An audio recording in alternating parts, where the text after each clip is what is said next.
Hello सांग मैंने जय जगन्नाथ मुझे पुणी थे गोटे नुआ ब्लॉग को लेकिन चली आसी तो सांग मैंने मुनसून वर्षा बर्तमान कटिगला आउ बिल मानकर साधारणतः बहुत सारा पानी भी हो गला देखिपे मो पछपटे बिल गुड़ा देखा बिल मानक पा भी देखा तो बर्तमान आमर साधारणतः मयूरभंज माने ओडिशा रे माने धान चाषर जोटा कि माने प्रोसेस स्टार्ट हो कहीं वर्षा पानी लगी माने धान चाषर प्रोसेस आरंभ हो आउ चलतु देखा आमर मयूरभंज केमती चाष हुए आ समस्त भी देखु जो मैंने केवे देखी ना जानी ना तो चलतु देखा आपण को भी देखा टोटाल प्रोसेस मु भी जानी ठीक से मुझे चाष समय किसी माने दिने दी दिन बिल्कुल आसे तो चलतु देखा को प्रकार प्रोसेस होमती हो देखा तो चलतु लेट कहीं करवा माडी जा तो चलो देखिपे यहाँ आमर धान चाषर फास्ट प्रोसेस यहाँ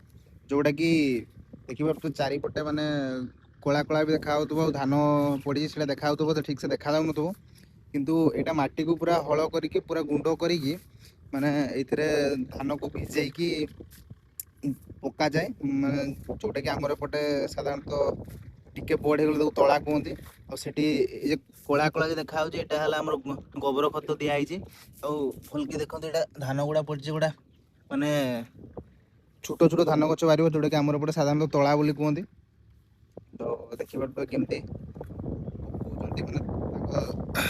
गोबर खत के पकाउछन छोट छोट धान गछ मान माने वन टाइप ऑफ धान गछ मान विटामिन तो देखिपे माने यहाँ फास्ट प्रोसेस यहाँ आउ यार माने धान गछटा केमती बाहरी सेटा ही देखे माने जस्ट अपोजिट साइड रे अछि माने एठी अछि सेटा ही देखे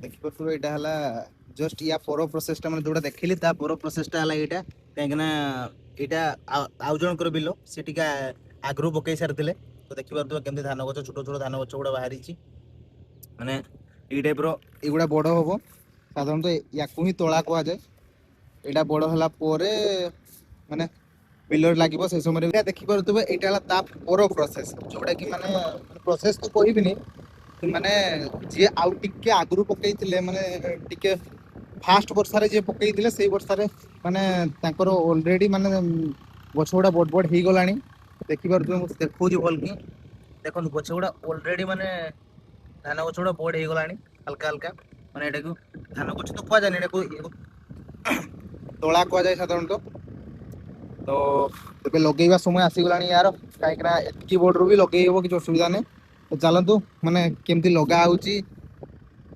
कोन होची सेटा ही देखौची चलतु जीवा एटा हला ता पर प्रोसेस जोटा कि माने बिल को हळ करा होची देखिबो बिल केमती पानी अछि हळ करला पोरे हम माटीटा को पूरा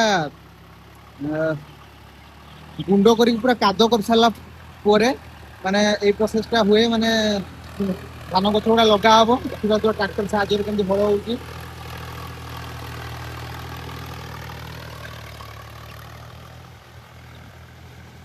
देखिए एटा हला माने मयूरभंज एक्चुअल ब्यूटी जोटा कि माने चाष काम ये 3-4 मास पूरा लोक मैंने मयूरभंज बिजी रे कहीं धान चाष लगी पड़े माने यही मसटा तो खास करके बेसी बिजी रे देखते केमती फल चलती से जिनसा देखते जो मैंने माने मैक्सिमम लोग देखी थे जो मैंने बजार रोज देखी ना जो मैंने बजार बाहर को आसी ना से देखते माने ये प्रकार हल हुए या पूरा प्रोसेस देखेबी कौन आउ जन चली से प्रोसेसटा तो मयूरभंज एक्चुअल ब्यूटी कोटा माने मयूरभंज एक्चुअल ब्यूटी है नेचर और एग्रीकल्चर जोटा कि साधारणतः आम धान चाष ही मैक्सिमम बेसी हुए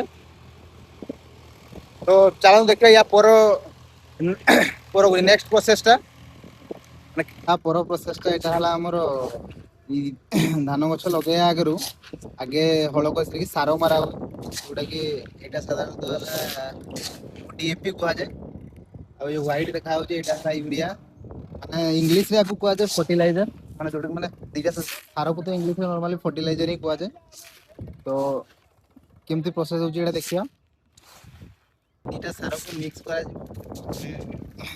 ତାର ଗୋଟେ ରେସିଓ ଅଛି, ଯୋଉ ରେସିଓ ଟୁ ମୁଁ ଜାଣିନି କିନ୍ତୁ ଯିଏ ମିଶଉଛି ସେ ଜାଣିଥିବ। ତ ଦୁଇଟା ସାରକୁ ମିକ୍ସ କରିକି ବିଲରେ ଦିଆଯିବ। ଆଉ କେମିତି ଦିଆଯିବ ସେଇଟା ବି ଦେଖେଇବି। ଯୋଉ ଫର୍ଟିଲାଇଜର ଟା ମିକ୍ସ ହେଇଥିଲା ସେଇଟା କେମିତି ମାନେ ଧାନ ବିଲରେ ମାରା ଚାଲିଛି। ମାନେ ଏଇଭଳିଆ ଫର୍ଟିଲାଇଜର ଟାକୁ ବିଲରେ ମାରା ହେଲା ପରେ ଟୋଟାଲ ଏଣ୍ଟାର ବିଲରେ ମାନେ ଯେତିକି ସାର ନିଆ ହେଇଛି ସବୁ ମାରାଯିବ। ତାପରେ ଧାନ ଗଛ ଲଗା ଷ୍ଟାର୍ଟ କରାଯିବ। ଆହୁରି ବି ଗୋଟେ ଜିନିଷ ମିକ୍ସ ହେଇଛି ଯୋଉଟା କି ମାନେ ଘାସ ହବା ପାଇଁ ଦବନି। ମାନେ ସାଧାରଣତଃ ଘାସ ମରା କୁହାଯାଏ। ମାନେ ଆମର ଏପଟେ କୁହନ୍ତି, ଆପଣଙ୍କର ସେପଟେ କଣ କୁହନ୍ତି ମୁଁ ଜାଣିନି, ନିଶ୍ଚୟ କମେଣ୍ଟରେ ଜଣେଇବେ ସେମାନେ ଜାଣିଛନ୍ତି। ଦେଖିପାରୁଥିବେ କୋଉ ପ୍ରକାର ମାରା ଚାଲିଛି। ଦେଖନ୍ତୁ ମାନେ ଚାରିପଟେ ବିଞ୍ଚି ହେଇକି ଏମିତି ପଡିବ ସେମିତି ମାରା ଚାଲିଛି ଆଉ।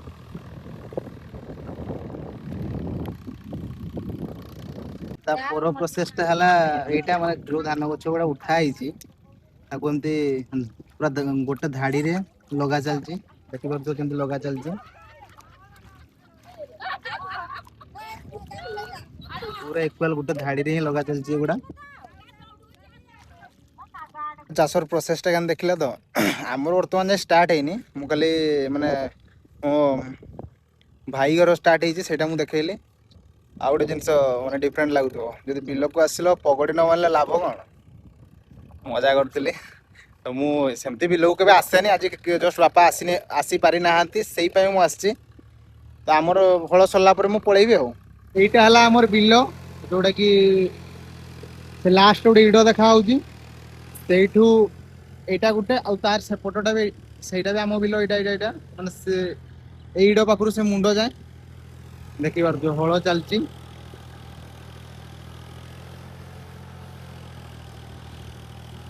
ମାନେ ଟିକେ ଟ୍ରାକ୍ଟର ଟା ପାଖକୁ ଆଇଲେ ମୁଁ ଦେଖଉଛି ତ କେମିତି ହଳ କରି କରି କେମିତି ଆସୁଛି ଟ୍ରାକ୍ଟର ଟା, ଦେଖିପାରୁଥିବେ। ଆଉ ଏଇଟା ବି ଗୋଟେ ମୋ ସାଙ୍ଗର ହିଁ ଟ୍ରାକ୍ଟର।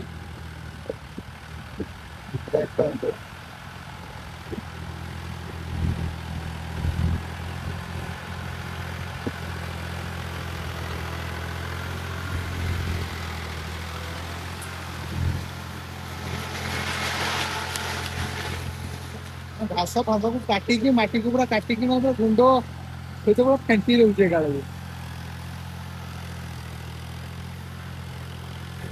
ହଳ କରିବାରେ ତାପରେ ମାନେ ପ୍ରୋସେସ ଅଛି, ଯୋଉଟା କି ସେପଟୁ ଗଲା ବୁଲିକି ଆସିଲା ଫେର ମଝିରେ ଗଲା।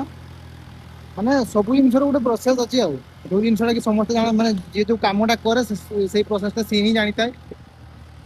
ଏପଟେ ଯେତିକି ବିଲ ଦେଖିପାରୁଥିବେ, ମାନେ ବହୁତ ଲୋକଙ୍କର ଏଠି ବିଲ ଅଛି। ଏ ବିଲ ଗୁଡା ଆଉ ବେଶୀ ନାହିଁ, ମାତ୍ର ଗୋଟେ ମାସ ମାନେ ଗୋଟେ ମନ୍ଥ ପରେ ଦେଖିବେ ତାର ଲୁକ୍ କିଛି ଅଲଗା ଥିବ। ତାପରେ ଆଉ ଗୋଟେ ମାସ ପରେ ଦେଖିବେ ତାର ଲୁକ୍ କିଛି ଅଲଗା ଥିବ। ଆଉ ଏଣ୍ଡରେ ମାନେ ଲାଷ୍ଟ ମନ୍ଥରେ ସେଇଟା ଦେଖିବେ ତାର ଲୁକ୍ କିଛି ଅଲଗା ଥିବ। ମାନେ ବହୁତ ଡିଫରେଣ୍ଟ ଲୁକ୍ ଥିବ। କାହିଁକିନା ଧାନ ଗଛ ବଢୁଥିବ, ତାପରେ ଧାନ ପାଚିବ, ତାପରେ ଧାନ ଅମଳ କରାହବ। ମାନେ ବହୁତ ପ୍ରୋସେସ ଅଛି, ଯୋଉଟା କି ସମୟ ବଢୁଥିବ ସେଇ ଜିନିଷଟା ବି ମାନେ ବଢି ଚାଲିଥିବ। ତ ମୁଁ ଦେଖେଇବି ନିଶ୍ଚୟ। ଆପଣ ଯୋଉମାନେ ଦେଖିବା ପାଇଁ ଚାହୁଁଛନ୍ତି ନିଶ୍ଚୟ ଚ୍ୟାନେଲକୁ ସବସ୍କ୍ରାଇବ କରନ୍ତୁ, ଆଉ ଭିଡ଼ିଓକୁ ଲାଇକ୍ କରନ୍ତୁ। ଆଉ ଭିଡ଼ିଓ କେମିତି ଲାଗୁଛି ନିଶ୍ଚୟ କମେଣ୍ଟରେ ଜଣାନ୍ତୁ। ତ ମୁଁ ଦେଖଉଛି ୟା ପରେ ଆଉ କ'ଣ ପ୍ରୋସେସ ହେଉଛି ମୁଁ ଦେଖଉଛି। ତ ଭିଡ଼ିଓରେ ଥାଆନ୍ତୁ, ସବୁ ଦେଖିପାରିବେ।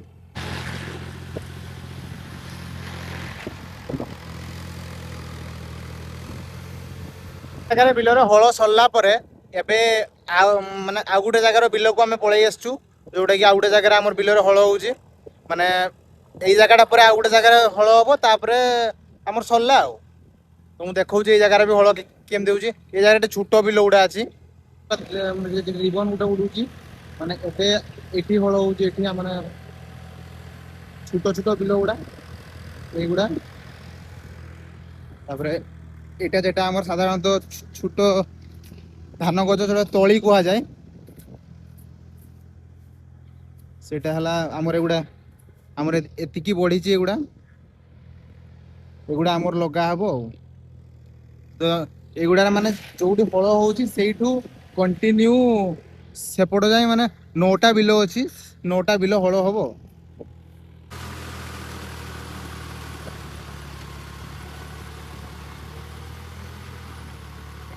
ଏଇଟା ଆମର ଲାଷ୍ଟ ବିଲ ଥିଲା। ବର୍ତ୍ତମାନ ଆମର ହଳ ସରିଯାଇଛି ଆଉ ସମୟ ପରେ ହଳ ସରିଲା। ଏବେ ଘରକୁ ଯିବା କାହିଁକି ନା ଗୋଟେ ଭୋକ ବି ଲାଗିଲାଣି ଜୋରସେ 4ଟା ପାଖାପାଖି ବାଜିଲାଣି। ଆଉ ଏଇଟା ବଞ୍ଚିଛି ଲାଷ୍ଟ ବିଲ ମାନେ ଦୀର୍ଘ ତ 2 ଘଣ୍ଟା ପାଖାପାଖି ହଳ ହେଲା। ଏଇଟା ସରିଲେ ଏବେ ଘରକୁ ପଳେଇବା ଆଉ।